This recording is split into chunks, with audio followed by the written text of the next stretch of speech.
आंगनबाड़ी जितनी है, आशा है, ममता है, चिंता नहीं करना है। तेजस्वी की लड़ाई है कि आप लोगों को स्थायी किया जाए, आप लोगों के मानदेय को बढ़ाया जाए।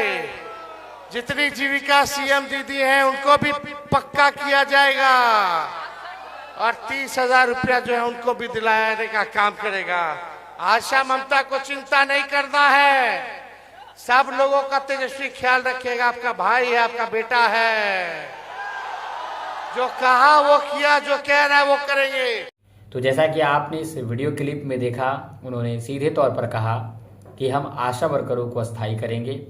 उन्होंने ये भी कहा कि जीविका दीदियों को हम अस्थायी करेंगे और उन्हें हम 30,000 रुपया जो है मानदेय भी देंगे। तो आप तो जानते ही हैं कि ये चुनाव का समय है, तो इस तरह के रील जो है वायरल होते ही हैं। लेकिन आपको बता दें कि ये जो भाषण तेजस्वी यादव ने दिया है, ये भाषण एआई द्वारा बनाया गया कोई भाषण नहीं है। ये भाषण सही है और तेजस्वी यादव ने ये बात सच में कही है। लेकिन कहने का मतलब ये नहीं होता कि वो जमीनी स्तर पर लागू भी होगा, क्योंकि चुनाव का समय है। आप किसी भी नेता को उठा लीजिए, वोट लेने के लिए वो किसी न किसी प्रकार का जो है घोषणा करते हैं। तो ठीक उसी प्रकार तेजस्वी यादव ने भी ये घोषणा इस वीडियो के माध्यम से किया है कि आशा वर्करों को भी चिंता करने की ज़रूरत नहीं है, आपका भाई आपके साथ है, आपका ख्याल रखेगा। आशा वर्करों को भी हम अस्थायी करेंगे और उन्हें हम 10,000 रुपया जो है मानदेय देंगे। ये जो है तेजस्वी यादव ने इस वीडियो में कहा, जो कि आपने भी सुना।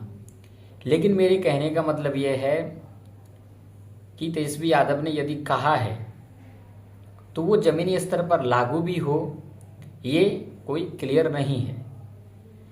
मैं इस वीडियो के माध्यम से ये नहीं कह रहा हूँ कि तेजस्वी यादव जो कह रहे हैं वो गलत है, लेकिन सिर्फ उनके इस भाषण से ही ये मान लेना कि हाँ आशा वर्करों को उनका अधिकार मिल जाएगा, तो ये भी कहीं सही नहीं होगा। ये कहना मुश्किल है। अब न जाने किस पार्टी की सरकार बनेगी और उनकी नीयत कैसी होगी, क्या वो सही में जो अभी बोल रहे हैं उसको पूरा करेंगे, क्योंकि हर नेता चुनाव के समय पे ऐसे ही वादे करता है लेकिन पूरा कोई नहीं करता। अब इस वीडियो के माध्यम से आप सभी तक जो है हम ये जानकारी भी आप तक साझा करना चाहते हैं कि तेजस्वी यादव ने जीविका दीदियों के बारे में जो उन्होंने कहा कि हम जीविका दीदियों को 30,000 रुपया देंगे, तो जीविका दीदियों के सम्मान को उन्होंने तो उठाने का काम किया, लेकिन आशा वर्करों को सिर्फ 10,000 मानदेय देने की बात कह करके उन्होंने आशा वर्करों की मेहनत को सम्मान नहीं दिया है। या आप लोग भी समझ सकते हैं, इस टाइम पे महंगाई चरम सीमा पर है, आने वाले टाइम पे भी महंगाई बढ़ेगी। तो महंगाई जब चरम सीमा पर है तो उस हिसाब से तेजस्वी यादव ने आशा वर्करों के लिए 10,000 की घोषणा की है अपने मैनिफेस्टो के अंदर। और उनका मैनिफेस्टो जो है इतने पेजेस के हैं कि आप उसे पढ़ भी नहीं पाओगे। तो इतना बड़ा मैनिफेस्टो सिर्फ इन्होंने जो है जनता को आकर्षित करने के लिए बनाया है।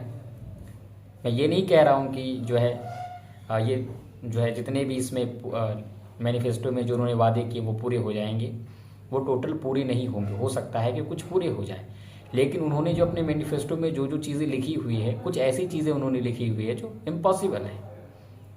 मैनिफेस्टो में आप उनका मैनिफेस्टो आप चेक करना, मैं इस वीडियो के डिस्क्रिप्शन बॉक्स पर आपको उस मैनिफेस्टो का लिंक दे दूंगा।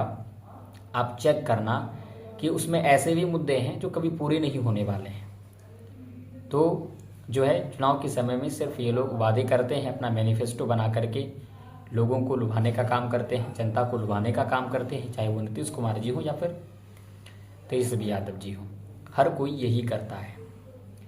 तो मेरा मेन रीज़न इस वीडियो को बनाने का ये था कि आशा वर्करों की मेहनत को क्या तेजस्वी यादव अच्छे से नहीं जानते। अगर जीविका दीदियों के मानदेय में अगर 30,000 की बात उन्होंने की है, तो आशा वर्करों का जो मानदेय है कम से कम उनको 20,000 रखना था, लेकिन 10,000 रख करके उन्होंने आशा कार्यकर्ताओं के मान और सम्मान को घटाने का काम किया है, बढ़ाने का काम नहीं किया है। और ये सवाल खासकर मैं इसलिए उठा रहा हूँ कि तेजस्वी यादव के साथ हमेशा शशि यादव रहती है, उनके समर्थन में रहती है, उनके सपोर्ट में रहती है। तो इसीलिए ये सवाल मेरा जायज़ है कि जब शशि यादव इतने करीबी हैं तेजस्वी यादव के, तो फिर ऐसा क्यों हुआ कि आशा कार्यकर्ताओं के मानदेय को सिर्फ 10,000 ही मैनिफेस्टो में लिखा गया, और स्वयं नीतीश कुमार जी ने भी घोषणा की है। तो मैनिफेस्टो देखने या ना देखने से कोई फर्क नहीं पड़ता। जब हमने घोषणा उनका सुना है, अभी आपने वीडियो क्लिप में देखा, उन्होंने घोषणा किया खुलेआम, तो ये बात शशि यादव को, तेजस्वी यादव तक पहुंचानी थी कि आशा कार्यकर्ताएं की जो मेहनत है उसके हिसाब से 10,000 कोई वैल्यू नहीं रखता है अभी के जो है महंगाई को देखते हुए। तो जो है 10,000 काफ़ी कम रखा गया है, और अगर रखा भी है, चलिए 10,000 ही सही, लेकिन कोई गारंटी नहीं है कि ये भी पूरा हो जाएगा, क्योंकि सरकार जब चुनाव का समय आती है तो बड़े बड़े वादे करती है, लेकिन जब चुनाव के बाद जब जीत जाता है तो सरकार जनता को नहीं बल्कि राज्य को लूटना शुरू कर देता है, सिर्फ अपना घर भरना शुरू कर देता है। खैर, आपका मत है, आपका अधिकार है, आप उसे किस तरह से इस्तेमाल करते हैं यह आप पे निर्भर करता है। फिलहाल आज की इस वीडियो में इतना ही, हम फिर मिलेंगे एक नई वीडियो के साथ, तब तक के लिए धन्यवाद।